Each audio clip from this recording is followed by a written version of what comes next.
ఎప్పుడైతే ఆ యొక్క గంధర్వరాజు కులవ తీరుతున్నాడో పట్టుకోడు పట్టేవాళ్ళను నిందేమర్లు వీసేవాళ్ళను వేద శాస్త్రం చదివేవాళ్ళను చెప్పడానికి సాధ్యం లేకుండా ఉంటున్నాడంట. అయ్యో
మనలనగా బంగారం బంగారంతో పతకించబడిన మనలు కిరీటం ధరించుకొని దానికి అనువైన ఇరుబుజులు ధరించుకొని దానికి అనువైన ఆభరణాలు ధరించుకొని ఈనాడు దినములు నేను కొలువు తీరుతున్నాను, మీరు అతి జాగ్రత్తగా ఉండండి అంటాడు.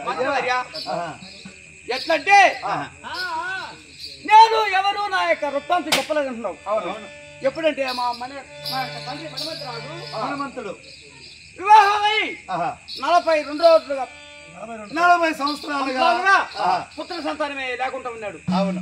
ఎప్పుడైతే ఉన్నాడో ఒక దేవులాగా పోయి అఘోరమైన తప చేశాడంట.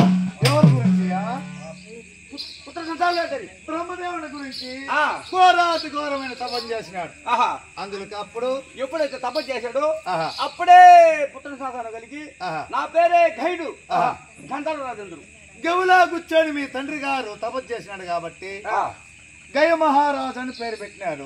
బాగానే ఉంటున్నది. ఇప్పుడు ఏం చేయాలి? ఎప్పుడైతే నేను పుట్టానో సత్యమే ఆ యొక్క బ్రహ్మపట్నానికి పోయి బ్రహ్మదేవుని దర్శించాలి.